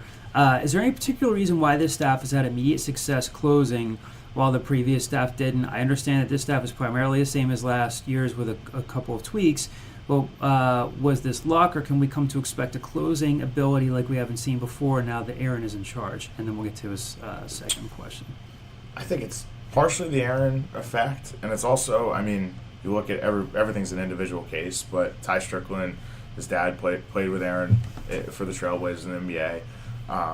Obviously, Jake Forrester's dad, Dwight, played at Temple in the 80s, so they had that connection. And Josh Pierre-Louis, his brother Nate, obviously plays at Temple, so they had those connections. So that definitely helps. But part of it's the Aaron effect as well. And I mean that's kind of how recruiting goes. You got to work your connections, and just so happens that it kind of stayed almost within the family. But yeah, I mean the connections certainly help, but a lot of it's just Aaron, being who he is and being honest with these guys and kind of just, letting them feel comfortable when they come on campus. Yeah, I think the most encouraging one of those, because Josh Peerley obviously playing with his brother. Ty Strickland, we were hearing very optimistic things before he showed up on campus. I think Jake was probably the most encouraging of that, because you did keep hearing that there were other schools out there that were making a push, whether it was VCU or whether it was an ACC school, just really starting to make a push. Being able to get him on campus and get him to verbally commit, will soon to be signed 2 days later, was impressive. Right, and Jake it took all 5 of his official visits coming out of the Westtown school, didn't even take an official to Temple. And he had a Temple offer, had been recruiting him a little bit, but he didn't even really give Temple a hard look that first time around. So I think it kind of shows you that's probably the barometer that you got to look at, where they weren't even really truly in the mix for him that first time around, and now, even though he still had some big schools in the mix, that they were right there and obviously closed on him. Yeah, last year I had a couple people say, "Hey man, legacy recruit Jake Forrester's Temple have a shot." I would just say I have nothing that tells me that they do. And again, when we actually haven't talked to Dwight, but what I've been hearing is that he was like, "Hey, I want my kid to play for Aaron." That's an immediate effect. Now the skeptic will say, "Okay, now show me what you can do in 2020 where you don't have family connections, where I know Josh and Nate have a younger brother who's coming up through the ranks, but or I don't know, maybe you apply that with Lynn's kid. Okay, can you get Lynn Greer? But beyond that, it's going to be, can you close on Taj? Can you close on Jaleel? Can you close on maybe a couple other guys? But it'll be interesting. But yeah, within a matter of weeks, they went from, is this really going to work, to, oh wow, we're really excited about recruiting again. Second part of Pat's question is my phone froze up on me here because he texted this in, and what's a popular activity that you just don't get? Huh. That would have been a question I'd like to get beforehand, so I could have thought about it. Somebody else go first. Well, I'm just the bad guy. Apparently, nobody knew that yeah, it sounds like if Jimmy's I gonna be wanted like, to get the best out of John DeCarlo, I'd work on I his communication skills. said last week that Jimmy was going to At what point in our life do you think we just became like the Muppets on the balcony, just complaining and crotchety the whole time? What point? Just you and I Yeah. specifically? Oh, a while ago. Oh yeah, it's A while ago, yeah. We were roommates for a year. We don't talk about that. No, we don't. That was fun. I'll say, and you might kill me a little bit for this. My wife's been quick to yell at me a lot about this. I'm not the biggest go out to a restaurant guy in the world. I'm not the biggest let's dine out, let's go to this place. I don't necessarily like it all the time. Sometimes I feel like I'm on display. Not that people are walking by and being let me look at Kyle, but it's weird. I feel like you have to be very well, I got to watch what I'm talking about. My voice carries. I can't have an honest conversation with this. I need to be aware of who knows. I could be talking shit on somebody, and that person's best friend is 3 tables down, and I didn't know. I'm not. It's not my favorite thing in the world. I'll do it because I'll do it because sometimes that's your best way to get the best food. Obviously, if you're going out, you're doing that. But a lot of times, I would rather just be let's just order in and watch it, and I'll just spill the tea with the shit I want to talk about instead of That's going three S-bombs for 2. Kyle. I believe it's 2. No, that was your third. Was my first. He said, You said it earlier. I forget what Yeah. you said. Wait, we have a cuss jar? What's going on? You should have a cost jar. It'd just be me. It'd be exclusively me. We'll go back Here's to your 2% of Kyle's paycheck every week going into the cuss jar. Well, my thing is talking shit on people. I don't get why people. Graham just dropping this. All right. Well, one I don't really get is when you get a warm day like the last week or so, and everyone on Temple's campus, every single person goes to the beach and lays outside. Personally, maybe at a sunset on a warm day, you want to sit out there. I get it, but other than that, when you really think about sitting on grass, it's not comfortable. It's really hot after a while, especially if you do it in the middle of the day. They have blankets, You right? can't see your screens. You can get a blanket, but then it's still a little crotchety and uncomfortable. You have to be sitting either with your arms under you. And that You gets can't tired. see your screens. That's the 2019 interpretation. Yes, of that. it is. It's my iPhone screen's But people on always this. say, can't see my screens. People always say, let's go and study at the beach. Oh, that part's You need done. your laptop. I'm to study. studying something else when I'm on the beach. That's the whole point of being out there at that point. Is you're not there trying to brush up on biology.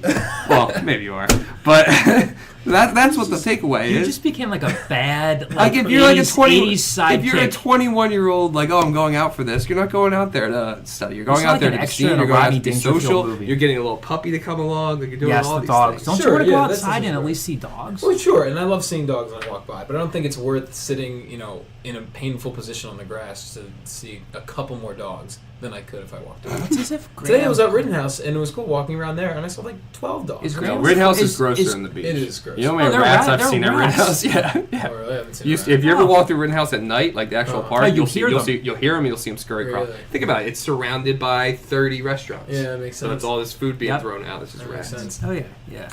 I say, is Graham the 42-year-old or am I the 42-year-old? Another thing I'll add that I totally understand I'm wrong on this one. I just never really got into the superhero movies, so like the I don't Avengers, know. I'm not I gonna like see. It's not It's nothing a against 3-hour it. movie. And Here- it's not. I'm not like I totally understand. Like it is cool, and I just don't get it. But since I never got into it early, That's like, fair. There's I- 22 of them. You can't catch up. And same thing with Game of Thrones. It's the same way. Like, See, I just- you I could never- catch up because you had 2 years to catch up. I don't like gore though. I Oh don't yeah, think I we could talked do about it. that. Yeah. Real quick, this is Kyle's $1 million idea of the week. That's our new segment, and I'm going to give it away. It's a 3-hour movie on Sunday, right? And I'm going to a place in Wisconsin that's basically like Movie Tavern, where you go get a couple of beers, you watch, they bring your beers in your seat. I'm a 29. I turned 30 in weeks, like 20 days. My bladder's not as great as it used to be. I'm going to have to pee at some point during this. I want to create an app where it's crowdsourced, where people go, okay, it's a 3-hour movie. At the 1 hour and 19-minute mark, you can go to the bathroom. Like, you're not missing anything that Like important. an intermission or something. Like not that you're pausing the movie, but like Okay. it's okay if you miss the next 5 minutes of this. You crowdsource it. 1,000 people It's like went. the opposite of Mr. Skin. 1,000 people go That was in. awkward, right? Yeah. No, I actually would. It's like there's the time in the movie No, where it's you a wanna little walk weird away. that you and I That both makes had that sense. because when I was telling a coworker about this today, I referenced. I was like, it's like getting knocked up when he thinks he's thinking of. Yeah, this that's what idea. I'm thinking of. Yeah, but no, yeah. it's the same concept. You crowd 1,000 people saw this movie. At this mark, you can leave. It's cool. Go to the bathroom. We'll get some more popcorn. Go do whatever you got to do, and then come back. That's smart. No, would you have to do it with a timestamp? Because then people would have to time it themselves. So, if you did So it- then you can say, you check in, you say, I'm seeing Avengers that starts at 12:55, and then we'll give you a little buzz when it's Okay. time to pee. that is Listen- smart. Also, a fun fact: 15 people followed Matt Vender and 1 person unfollowed. He automatically checked on followers. nothing, Yeah. nothing bothers Matt more than when you bring it up. He's like, "I'm working on it."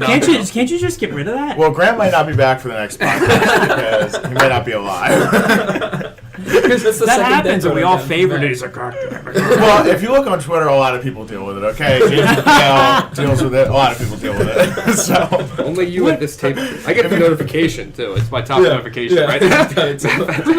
Take me through the methodology of it. Can you get rid of it, or is this something you want to keep? on I've your- tried. Okay, like I've tried. You think I haven't tried? I come in peace. I'm literally just on a fact-finding mission here. I just want to know if it's something you can get rid of. I think it's like This bothers pretty. you more I than anybody. I think it's pretty easy to get rid of, to be quite honest. Okay, well, I'm gonna just have to give you my password, and I'll let you take care of it. I feel like if the Eagles lost the Super Bowl, or if the Sixers blew a 3-0 lead in the next series, that would bother you less than as angry as you got just now. He's like, "How do you think I haven't tried? I will throw you out this window." Okay. Right. Well, what I was going to say about the other thing, original about question. Pat's question, actually, Kyle teed it up pretty well. I don't like going to the movie theater. I'm not really big on it, partially because of what you said. Like, I just would rather be on my couch where I could pause the movie at any given time. If I gotta go to the bathroom, make some food, do whatever I want, like, I can, I have full control. Like, I don't know. I think it's just comfortable. And with online now, you could literally watch any movie Right. at any time. Like, you can watch it. I'll before say it's I released. definitely agreed with that until the invention of Movie Tavern. Yeah. Like, Movie That's Tavern is fair. just a life-changing. You're going to give me a comfy chair. I'm going to recline it, the right thing. You're going to bring me the equivalent of, like, Red Robin's food. It's great. To my thing. Phenomenal. I But it love- was I just love like, Movie Tavern. I'm going to Columbus Boulevard, and I'm going to go to that Regal there, and I got to fight off crackheads in the parking lot. No, I wasn't the biggest movie theater guy. I always refer to it as falling off the back of a truck on the internet. I would always just pirate the movie and watch it that way. But now, I'll gladly pay for I it. was- also I like- expensive. I It like is. too. I mean, it is expensive. I like too how now the movie tavern has changed the game across the board. Because You know, now the everybody's Regals- trying to make up for it. Like, Exactly. Yeah. No, Regals have the reclining seats. It's good stuff. I just like the excitement, not excitement, but just like the aura of going to a theater. I think it's kind of fun. They changed the game. It's like the first time somebody attempted a 3. The game changed around it. I'm drawing a blank. I'm sure there are things, popular activities I just don't get. Pat Egan's not going to like this answer at all. Maybe it's a popular, unpopular activity. I can't watch a regular season NHL game. Yeah, it's I don't I know. just can't. Not even for like the Flyer. Like for me, I wouldn't be able to watch a regular. I find any it other hard team. to stay. And Pat plays in a hockey league. I respect his hockey knowledge. Playoff hockey, and maybe it's just one of those things. If Flyers get good again, if Carter Hart turns out to be the next, Ron Hextall or Pelle Lindbergh, God rest his soul, I can't get into the NHL. I've said this before. If honestly, if somebody said name the Flyers' first line right now accurately, I couldn't do it. Could not do it. I don't know that I could name 12 guys on the roster right now. Maybe even 10 would be a stretch. So, and I know Philly's a big hockey town. I just haven't been able to get into it. The one thing I'm going to say on that is that I'm glad you're saying that as like it's something I can't do. Not some like there's a big movement with people my age, especially NBA fans on Twitter, that hockey is not cool and we're going to make fun of anyone who likes it. And it's become this big thing. My roommates are a big part of it. They're going to talk down on hockey and make fun of anyone who likes it. So I think when people come and say, I just don't like hockey, that's really great. But when people are just like trashing it all the time, that's what Twitter has become with NBA Twitter. It's gotten annoying. Remember when Jimmy mentioned, like, oh, I can't remember, imagine being a 20-year-old in that. But 20-year-olds are quick to be like that. Yeah. It's not so much like, it's not okay for you to like something I don't like. Yeah, It's exactly. basically what it is. Exactly right. And I don't give a shit. Like, if you want like hockey. I look at the box scores. I can't tell you I watched a minute of regular season Flyers hockey this year. And that's the thing, like NBA regular season, I'm not going to watch anything but the Sixers. And even then, like I can tune out a Sixers game because sometimes it isn't as exciting, I guess. But I think some people love, the NBA. That's great. Yeah. Here we go. Yeah. Well, that'll do it for this week. Thank you all for tuning in. Thank you, Kyle, for adding to the cuss jar. Kyle will If you not bring be, a cuss, I won't be here next week. Kyle's going to be doing in my Madison. in-home with Ty Strickland. That's not Yeah. Sure. That's set up an L-Scoop internship. Yeah. It requires in-home visits. So, Kyle will not be with us next week, but hopefully we'll have a really cool guest that he'll miss. Yeah. Maybe we'll FaceTime him in. That'll be awesome. I think I'm actually, when we're recording, I think I will be landing back in Philly. So I get back like late Wednesday night. So. Bradley Cooper joining the Scoop. Wow. Imagine that. That'd be tremendous. Great. Like, Yeah, I just I think because I'd he freeze tweeted up it. with a Bradley Cooper thing. Your wife's very attractive. Yeah.